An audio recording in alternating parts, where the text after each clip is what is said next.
Today we dive into the latest 2024 thriller, Strange Darling. The story begins with Electric Lady behind the wheel, desperately trying to shake off the man chasing her. After an intense car chase lasting several minutes, the man decides to switch tactics. He slams on the brakes, stopping in the middle of the road, pulls out a shotgun, and fires a shot directly at Electric Lady's car. Though the shot doesn't deal a fatal blow, it shocks Electric Lady so much that she loses control of her car, sending it careening off the road. After a series of violent flips, Electric Lady miraculously escapes death once again. Seeing this, the man puts away his shotgun, devising a more thrilling plan. He floors the gas pedal, driving his pickup truck straight at Electric Lady, who's still in the middle of the road. At the critical moment, Electric Lady manages to dodge the truck just in time. Frustrated by his failed attempts, the man grabs his shotgun and turns back, but by then, Electric Lady has already dashed into the forest.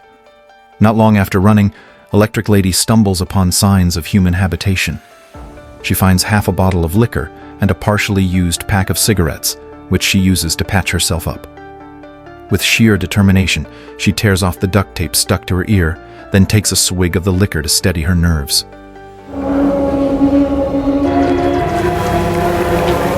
After pulling herself together, Electric Lady presses on, running deeper into the forest. Eventually, she emerges from the woods and spots a house in the distance. Climbing over the fence, she notices the neatly tended flower garden, a sign of a warm and welcoming home. Electric Lady is hopeful for help. She frantically pounds on the door. A startled elderly couple answers with Genevieve holding a can of pepper spray in her hand. It's worth noting that Electric Lady's injuries weren't caused solely by the man chasing her just moments ago. The night before, Electric Lady and Demon met at a bar. Sparks flew instantly, and they decided to dive headfirst into what seemed like a thrilling encounter. The two of them headed straight to the nearest motel. Electric Lady was tied to the headboard, her hands behind her back, as Demon gripped her throat tightly. The sensation of choking didn't bother Electric Lady. In fact, it exhilarated her. But all of this was by Electric Lady's design. After their first round of role-playing, Demon, eager to move things forward, tried to get to the main event. But Electric Lady wasn't done playing yet and demanded another act. Frustrated, Demon decided to turn things up a notch. Channeling the energy of a deranged killer, he slapped Electric Lady hard, gripped her jaw tightly, and whispered disturbing words in her ear. To his surprise, Electric Lady started crying. Panicking, Demon untied her restraints. But the next second, Electric Lady laughed through her tears, praising Demon's performance and how real it felt. When Demon, feeling the moment was right, tried once more to move forward, Electric Lady interrupted him again. She pulled out a small package and insisted they try it together. She begged Demon to indulge her, claiming it was her birthday and that her one wish was to have a night of absolute madness. All right. Well, I can't let a lady down on her birthday now, can I? As dawn approached, Electric Lady revealed something else she'd prepared. Something far darker. Electric Lady was elated as Demon indulged her, but her excitement lasted less than a minute. Suddenly, she regained her composure, shoved Demon away, and began putting on her shoes. Demon, furious, snapped. He'd wasted an entire night playing these games with a stranger he'd just met, only to be cut short. Angry, he started getting dressed, ready to leave. While Demon fumed, Electric Lady calmly walked to the bathroom. From her bag, she pulled out a knife and a stun gun. She was ready to deal with him. But then, the drugs kicked in. Demon, weakened, confronted Electric Lady, demanding to know what she had just given him. Electric Lady, with a serene smile, explained it was ketamine, a powerful anesthetic. She hadn't invited Demon out for some casual fun. She had plans to make herself happy. First, she stuffed a dirty sock into Demon's mouth, then straddled him. Grabbing the knife, she began carving into his chest with unsettling precision. After 10 agonizing minutes, Electric Lady sat on the toilet with ease and looked through Demon's wallet. Inside, she found cash and a badge. Demon was a cop, but for Electric Lady, cops were no big deal. They all ended up the same way. She wiped the blood off Demon's chest and, as if to express her dissatisfaction, jabbed her finger into one of his fresh wounds. Finally, she covered Demon's eyes with her hand. In a shocking twist, Demon, barely conscious, pulled a gun from behind his back and fired at Electric Lady. But with his vision obscured, The shot merely grazed her ear. Demon wasn't about to let Electric Lady go, but his weakened body betrayed him. His shots kept missing. Taking advantage of his brief distraction, Electric Lady leapt off the balcony, landing on the first floor, and dashed toward the hotel lobby. She claimed she had been attacked by a man named Demon and demanded the manager lock the doors immediately. When the manager instructed an employee to call the police, Electric Lady swiftly stabbed him, eliminating the problem. She then stole the employee's uniform and car, escaping the scene in a flash. Meanwhile, Demon, relying on sheer willpower, crawled to a nearby table and ingested some of the substances Electric Lady had left behind, hoping they'd help him recover. Then the scene at the beginning happened, until she fainted at the door of a house. The kind elderly couple who saved Electric Lady listened to her harrowing story, offering her sympathy. Genevieve suggested calling the police. While searching for painkillers upstairs, she discreetly made the call. Hearing Genevieve announce from above that the police were on their way, Electric Lady's demeanor darkened. She murdered Frederick in a fit of rage, but she didn't want to kill Genevieve yet, so she ordered Genevieve to raise her hands and decided to find something to tie her up first. Genevieve mentioned chains in the shed and offered to lead Electric Lady there. But just as they reached the yard, Genevieve bolted, sprinting for her life. Electric Lady didn't give chase. Her attention was drawn to Demon, who had appeared at the front of the house. Realizing she needed a new plan, she returned to the house, searching for a hiding spot. Her eyes landed on a freezer, just large enough to fit her body. Quickly, she emptied it out, unplugged it, donned an extra coat, and climbed inside, grabbing pepper spray for good measure. When Demon cautiously entered the house, he found it eerily empty.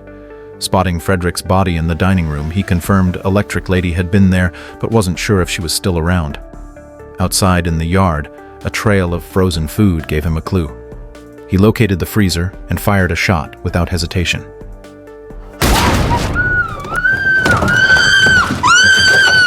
Electric Lady screamed and pretended to faint. Unwilling to be deceived again, Demon handcuffed her to the freezer handle. He pulled up a chair and sat down, glaring at her. Demon revealed his discovery. Electric Lady wasn't just anyone. She was the infamous serial killer known as Electric Wave Lady. In a moment of heartfelt rage, he vowed that even if it cost him life in prison, he would ensure she met a grim end. I don't care about jail. I just don't want to die.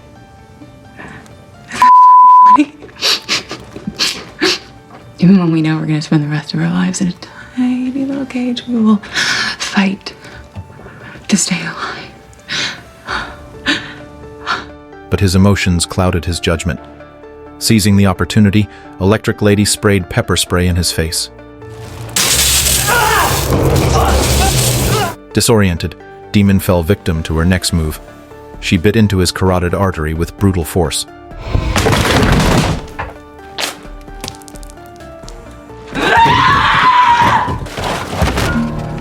Give me a smile. Calmly regaining her composure, Electric Lady stripped Demon of his weapons.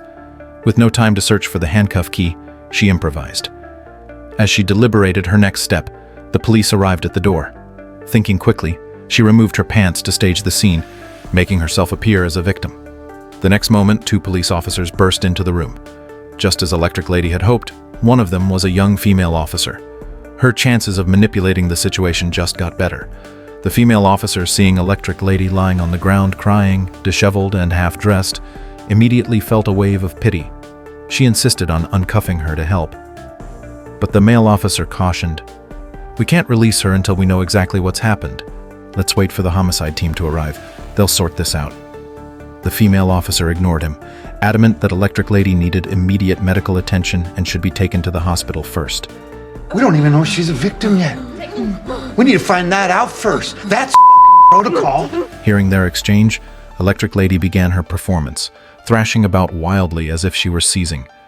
Reluctantly, the male officer agreed to take her to the hospital, and they left the crime scene. But their car had only just pulled onto the road when they encountered Genevieve, who was frantically flagging them down. Genevieve begged the officers for help, claiming a deranged woman had murdered her husband. In a flash, Electric Lady turned the tables, threatening the officers and forcing them to hand over their guns. She ordered the female officer out of the car, who, despite being unarmed, tried to reason with Electric Lady, urging her to surrender and turn herself in. I am the Electric Lady. Get out Run, honey. Into the woods. Ignoring her, Electric Lady commanded the male officer to keep driving. After a short distance, she made him pull over. Bleeding and disoriented from her injuries, she struggled to think clearly. Uncertain about where to go next, she made a decision. She would kill the male officer to eliminate loose ends. Afterward, she staggered down the highway, heading south. She didn't know how long she'd been walking when a blue pickup truck appeared in the distance. Reverting to her usual tactics, Electric Lady put on a show, playing the helpless victim. In her pitiful state, Electric Lady successfully earned the driver's sympathy, and she didn't hesitate to help her into his truck. But deep down, the devil within Electric Lady stirred once more. She was ready to unleash her next bloodbath. This time, however, she encountered someone just as decisive. The moment the driver noticed Electric Lady reaching for she gun, she acted without hesitation, killing her on the spot and leaving she no chance to retaliate. Without delay, the driver called the police and drove straight to the station to report what had happened. And with that, the film comes to its chilling end. Upbeat music plays over the credits, providing a jarring contrast to the twisted tale of Electric Lady's descent into madness. But let me ask you this. Are you, like me, on edge? Wondering if Electric Lady might somehow pull a final trick from her sleeve? That's all for today. See you next time.